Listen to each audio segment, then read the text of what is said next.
Good morning, Mr. Moore. Good morning. Good morning. Good morning. Morning. Mr. Moore, my name is Alvin Roche. To my left is Ms. Bonnie Jackson, and to my right is Mr. Pete Freeman. We will be your parole panel this morning. Would you please give us your full name and your Department of Corrections ID? My name is Deshunski Moore, 413-593. Okay. Mr. Moore, let me explain the process to you. I will read some information to verify that information for the record. At the appropriate time, we allow Ward Amble to make remarks, comments, or if she has any concerns. After that, we will allow your guests present to make statements. We allow 3 individuals to make statements. And then before we vote, we'll allow you to make a brief statement on your behalf. You're represented by attorney with Ms. Meyer. Please introduce yourself for the record. So good morning, Honourable Committee. My name is Amy Myers and I'm a staff attorney with Louisiana Parole Project. And with your permission, I wish to make a brief statement at the end of the hearing. Thank you, Mrs. Myers.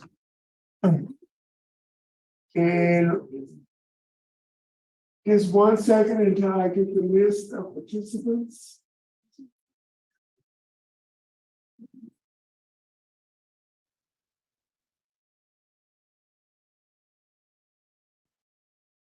Thank you. First of all, with the persons at Louisiana State Penitentiary, please introduce yourself, starting with the young lady in the green. My name is Veronica Isaac. And what's your relationship to the offender? I'm his oldest sister. Okay, next. I'm Eva Moore. I'm Deshunski's mother. Next. I'm Kawana Moore and I'm his baby. Okay, great. And young man. James W. Moore, I'm your dad. Okay, Cedric Williams, close friend. okay. And no one indicated they would like to speak, so Attorney Myers is going to speak for Mr. Moore. Is that correct? Mr. Roche, with your permission, Ms. Eva Moore and Ms. Veronica wish to make a brief statement in support of Deshunski as well. Okay, so it's Veronica Isaac and Eva Moore. Thank you, sir. Okay, and after all the statements are completed, we'll give you a chance to make the statement at the very end, okay? Okay. Mr. Moore, you are a first felony offender. Your offense is manslaughter. You were sentenced on June 18th, 1999, and you received a 40-year sentence. And when you were sentenced, you received 448 days of jail credit. Your parole date was March 27th, 2023. Your adjusted good time date is April 1st, 2031, and your full-term date is March 26th, 2038. Is all that information correct? Yes, sir. Now, Ward Amble, we see where he lost 197 days good time. All that good time has been restored. But we can't find the reason for the loss of good time. during the hearing, would you sort of find out for us? And then when Mr. Freeman asks you for comments, you can tell us why that time was lost and when was it restored? Yes, sir. Mr. Freeman has been assigned your case, so would you please answer Mr. Freeman's question? Morning, Mr. Moore. How you doing, Mr. Freeman? I'm doing fine. How old are you, Mr. Moore? I'm 42. Okay, and how long have you been in prison on this charge? 25 years. Okay, so you were 17 at the time of the instant offense? Yes, sir. Okay. What's your educational level? I have a GED. I have a bachelor's and associates in Christian ministry, and I'm currently enrolled in the master's to get my divinity in Christian ministry. Okay, that's great. Great. Mr. Moore, let's go back to what happened. Obviously, you and Jamal Owens had an argument and you ended up shooting him, correct? Yes, sir. Can you tell me what the argument was about and what went through your head? Why did you shoot him? It started on a Thursday night when I was hanging on the street corner, and I seen my girlfriend and Jamal's sister Roshana coming down the street. You know, it's after 10 o'clock, so I took that kind of late for her to be walking the street, especially after we just had a 3-month-old child together. So I asked her where she was going. Jamal's sister, butted in, and that led to us having an argument. The argument escalated, and it led to me pulling my gun out and firing a shot at her with the intention to scare her off. That shot drew attention from the neighborhood, and threats were being made of calling the police, so I left. I returned that Friday morning with the intention to go over to my girlfriend's house to straighten things out because of the night before. I stopped along the way over some guys' house and played basketball. Jamal's sister Roshana seen me and made some threats that she was going to get her brother for me for shooting at her the night before. I ignored her. She left and returned 10, 15 minutes later with her brother Jamal. He called out to me. When I seen him, me knowing that he carry a gun like I carry a gun, I immediately pulled my gun out on him. Me doing that escalated things, and we got into a heated argument. We made threats back and forth. Once he made a threat to me saying when he catch me slipping, he got me. Me knowing what that type of street talk meant, I shot him. He took off running. I let my anger get the best of me, and I chased behind him and I shot him 2 more times in the back. And I ran from the neighborhood and I was arrested shortly after at my mother's house. Okay. If you had this all to do over again, what would you do? I'd have listened to my mother. I'd have stayed in school, for one, because I had dropped out of school. And I'd have listened to my mother, been obedient, been in the house. I'd have never been out on the street corner from the start. I never had a gun either, or hanging out late at night. I'd have been getting my education. Well, quite obviously, you have very good mental capacity because you've done well in prison, furthering your education. Were you on drugs, alcohol back then? No, sir. Did you use drugs, alcohol back then? No, sir. You didn't drink and you didn't smoke pot or anything like that? I never did drugs. Never did drugs, okay. Back when you were a juvenile, you got charged with aggravated battery and you pled to simple battery. What caused that? What was that about?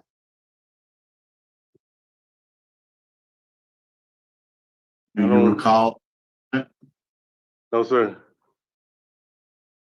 I can't recall that. Okay. Were you ever on juvenile probation or spent time in a juvenile facility? No, sir. Also, it looks like while you were waiting for this charge to go to trial. You had a simple escape charge that was dismissed. What happened? What you was trying to do? At that time, no, I haven't, they come to me with the sentence for 40 years. You know, I couldn't wrap my head around that. I had just had a 3-month-old child. I think he was about a year old at that time. My girlfriend was going through a lot on taking care of him. I had a lot going through my head, and I couldn't see at the time of doing 40 years, and I wasn't ready to take full responsibility of my crime. So I came up with the plan to escape. So how many children you have? Just that one child? Yes, sir. Do you still see that child? No, sir. Okay. What about his mother? Are you still in contact with her? No, sir. Looking at law enforcement, the DA is opposed, the chief is opposed. Your mother, Eva Moore, is unopposed. Your sister, well, his sister, Bridget Owens, was opposed. Now, we did not get a comment from her. What is going to be your transition plan? Where you going to live? Where you going to work? I'm going to the parole project where they're going to help me transition back into society. They're going to provide me with housing, clothes, and a job until I'm financially stable to go out on my own. I have family support as well. Okay, so where will you go live after the parole project? With my mother. Your mother lives alone, or there's several people in the house? Will you have a room to yourself? She lives alone. I've seen you taking some classes. You took the Tyro leadership course. What did you learn from that? I learned it's a leadership-based class and help you turn your circumstances into success. You know, all the negative and obstacles you have, it helps you achieve and try to be successful. And the most meaningful part to me was that, you know, the living part was the last chapter, because I never took the chance on living. You know, when I was in the free world, I was just existing. So I learned how to be a leader, great father, become a great leader, you know, to give back and help others. And me taking that program gave me a chance to go out and live and give back and not just exist. Okay, I see you took Inside Out Dads. Are you going to try to develop a relationship with your son when you get out? Yes, sir. I own that. And you took anger management, which you probably needed. What did you learn from anger management? And I took anger management because, you know, it played a role in me committing my crime. You know, anger management helped me acknowledge I had an anger problem, that I needed to manage it. You know, what I learned is that my behavior was the cause of me hurting people, you know, and I ain't want to hurt people anymore. So I seek help through the self-help program the prison offer, starting with anger management. And they helped me, you know, excel and get to that next level, you know. And when I healed from my negative behavior, I started reaching out and wanted to help others, and that became a priority in my life. What is your job at the institution? What do you do? I'm a tutor in a seminary / librarian. Okay. What about the let's see, the work at the toy shop? What is that all about? What is that giving back to the community? What is it? For the toy shop, we make toys year round. For special events, mainly for Christmas, when we make toys and we fix bikes and we give them away to underprivileged kids that won't have a great Christmas. You have different deputies or sheriff that come from different parishes, and they'll come up here and get a certain number of toys, and they go back to the parish they come from and distribute the toys among children that's less fortunate. You know, we don't look for anything back. You know, that's just our way of giving back to society.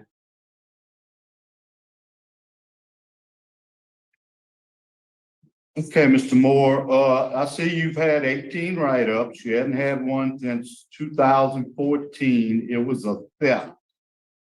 What was that about? That 2014, that was really my turning point in my life. Prior to that, I looked like I was doing the right thing, but I was really playing both sides of the fence. And that 2014, exposed me, and that really gave me a chance, to really straighten up and try to be better and do the right thing. I turned my life over to God, and I seen that I needed to be mature and be a better person, and that helped me change. And from that point on, I did that. I didn't want to hurt people because I had people depending on me, and I wanted to change and be better, and I did. Yes, What it was for, what did you take? I stole a case of chicken sausage and a case of hot dogs. That's true. Pretty good bit. I don't know where you tried to hide that at, but anyway, that's back in. You really do have a good disciplinary record. I will say that for as long as you've been in. Warden Ambo, did you find out why he lost those days? Was it because of this theft? Yes, I'm gonna let, the record supervisor, Ms. Shipley, explain to you. Okay, I wanted to let you know that the offender had actually lost 90 days in 2008 on two separate DB reports for a total of 180 days. And then in the 2014, he lost 45 days. He originally applied in 2010 to have the 180 days restored, and it was approved by the warden at David Wade. And when he became here to Louisiana State Penitentiary and lost the 45 days on the theft, he applied for a restoration of 152 days. At that time, he had completed anger management and adult basic education, Cage Your Rage, and a graphic program. And the warden here at Louisiana State Penitentiary granted him the 45 days restoration. So at this time, he has 0 losses on his record. Okay. Well, Ms. Shipley, I'm glad to see that they do let you talk. Anyway. I let all my people talk. Okay. Let's see. All I did is your support system. Mr. Hunley, with the parole project, y'all gonna put him through the normal evaluations and things of that nature just to make sure he has no drug, alcohol problem? Yes, sir. He'll receive our standard mental health and substance abuse evaluation upon intake. And then he would have to follow whatever recommendations our staff social worker found in the assessment. Okay, thank you. I have no further questions. Okay, just officially, I want to, for the record, Mr. Andrew Huntley is president, will make a presentation for the Louisiana Parole Project. And we have another individual, Alicia Poche, has joined the hearing in support of Ms. Moore. So at this time, Mr. Huntley, would you like to make the presentation? Yes, would like to first and foremost inform the board that Deshunski Moore is a client of our reentry program. If he's released, he will, come through our program and be in residence with us through phase 1, where he will have, all of the support, all of the programming, all of the services and opportunities that we provide for all of our clients immediately upon release. I would like to first point out he's parole eligible today because of Act 99, which was passed a few years ago. The legislature realized after 2017, they had provided relief and parole eligibility to juvenile lifers But some juveniles who were sentenced to long sentences who had not committed as serious crimes or got as serious sentences as juvenile lifers did not have the same relief. So he's here today because the legislature realized and created the same standards that they did for juvenile lifers for those what we would call de facto lifers like Mr. Moore. But in reviewing his time in prison, we obviously saw the same thing this board seeing, that for the last several years, he has worked very hard to turn his life around, and it's very clear that he's demonstrated growth and maturity, whether it's through his disciplinary record, his work record, his educational record. He has done more than most people do at Louisiana State Penitentiary. He's truly gone above and beyond. I think what, oftentimes we see the board seeing 60, 70, 80-year-old men who may be past their work prime. And it's unfortunate we're getting them out, but they're sort of behind the 8 ball in starting a career. I think when I look at Mr. Moore, he's healthy, and I'm excited about us helping him start that career because he's still a young person and he still has a lot of life in front of him, and he still has a lot of good to give the outside world and his new community. So he's someone that I can see that has 20, 25, 30 years to truly have a career, build a life for himself, build a retirement, and have something to truly show the world what he's done with his second chance. In summary, we have quite a bit of confidence in his ability to be successful, and we'll be behind him every step of the way. Thank you. Certainly. Ms. Isaac, Yes, sir. you give us this about your brother. Yes, my name is Veronica Isaac. I'm the oldest sister of Deshunski, and I'm just asking that you guys would grant him parole. We all know that the crime that he committed, he was wrong, but I've watched him grow. I've watched him want to be a better person. He has become a man of integrity, and my mom and my dad, they have been without him for 25 years. And we all just love him and we miss him.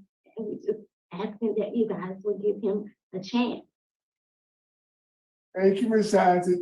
Thank you very much.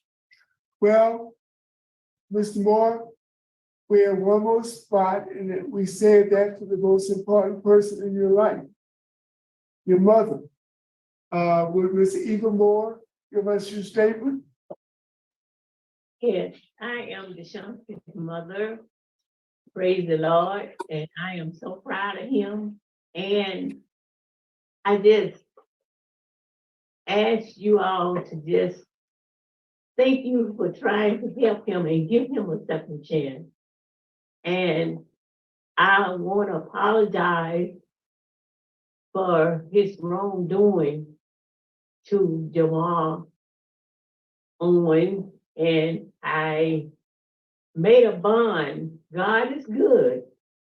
Jamal and his mother and I got together, his mother and we made a bond, and we forgave each other, and we started living and seeing one another around town. We're from a small town, and we would pray together, and we would just hit it off so nice.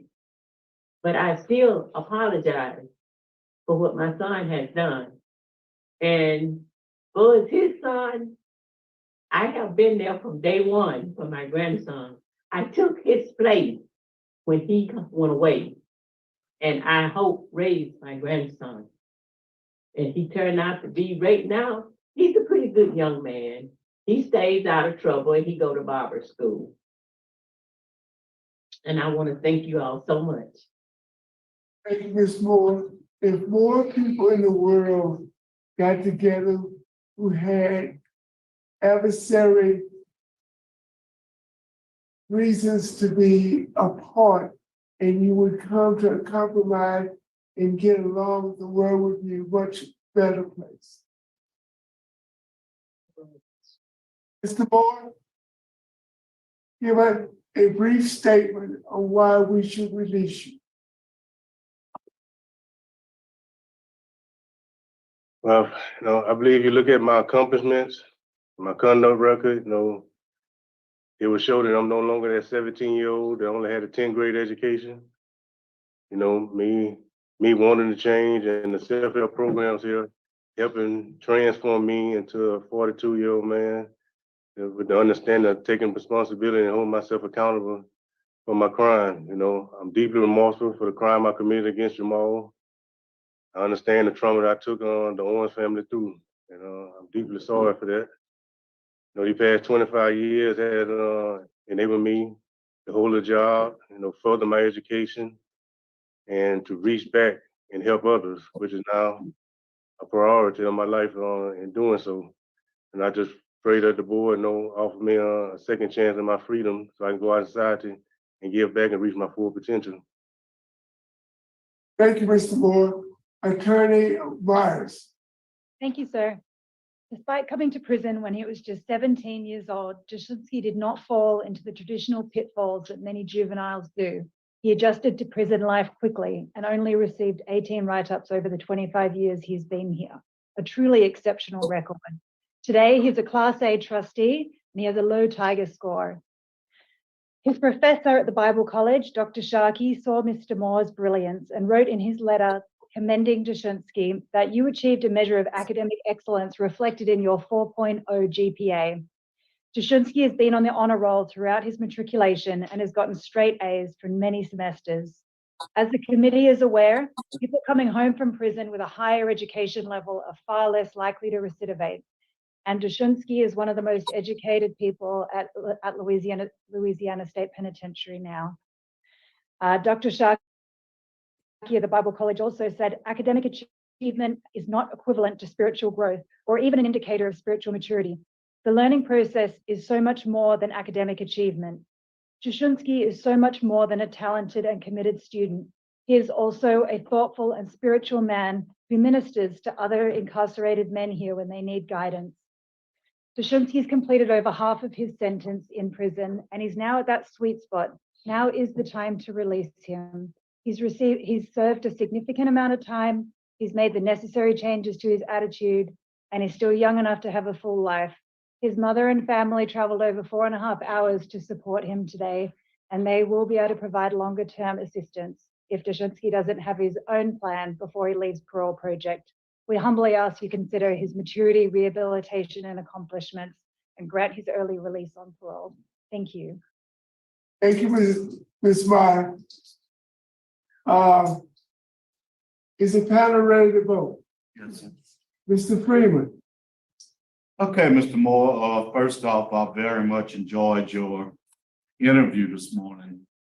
To me, you're the epitome. I mean, you're smart, you realize that you should have stayed in school, you should have went in a different direction.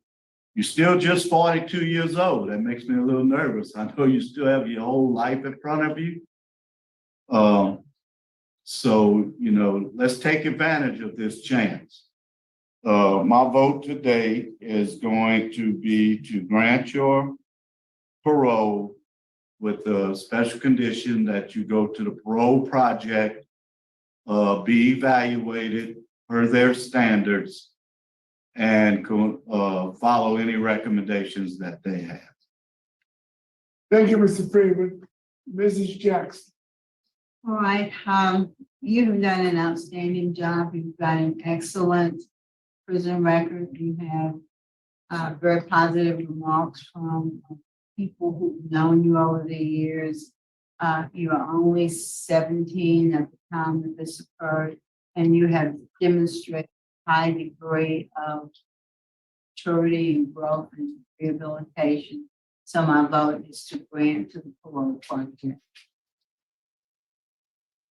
Okay, Mr. Moore, you 2/3 of where you want to be. 2/3 of where you want to be. Mr. Moore,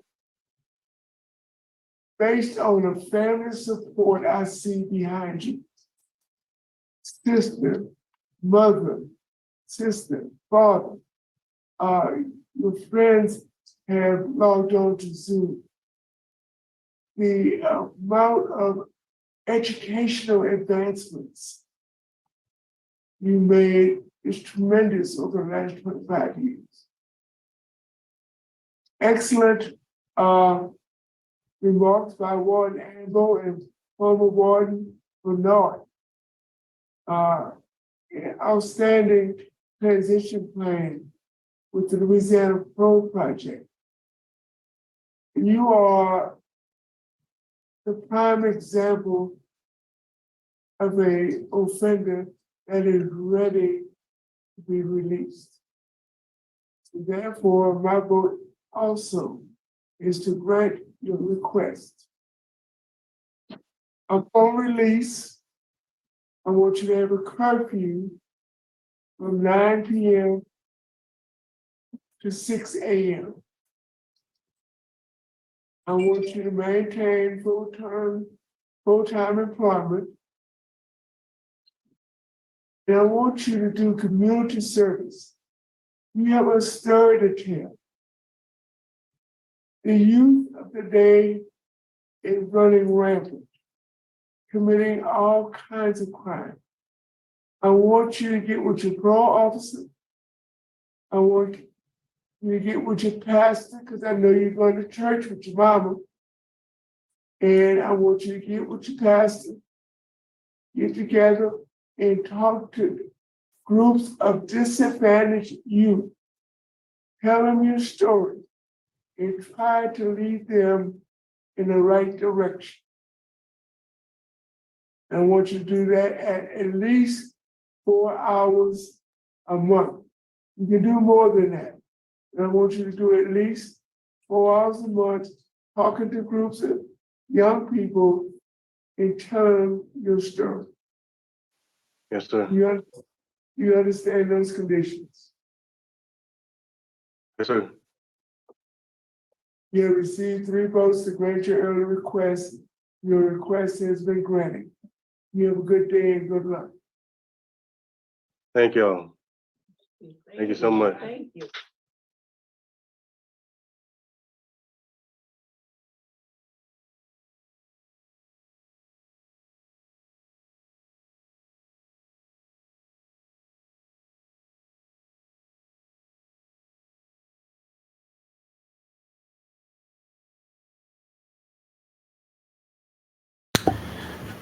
Not a dry tear in the gallery. It's interesting observing how different families react. I felt like their families, very graceful, very sweet looking, warm family, definitely does have great family support.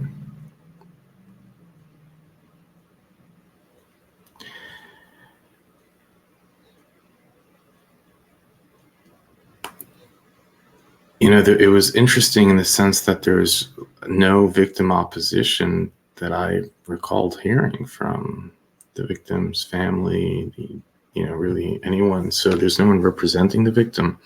When you have cases like that, you don't, it's hard to have that kind of emotions. I've also tried to find information on this case. There was nothing. I don't know if it was because they deemed him a juvenile, so they didn't release it, or if it was just so many years ago he didn't appeal his cases. But I couldn't find anything. His crime was described completely senseless. I mean, I think he shot a man 3 times in the back. But as they said, right, if you look at what prison's for, and it's like they said, it's done everything, and he's put in all the work and effort that he needs to do to show that he wanted to be on the right track. We've seen many people who get locked up and just don't care and never do anything. So, I mean, for me, I'm in agreement with the board. This is a classic example of how someone can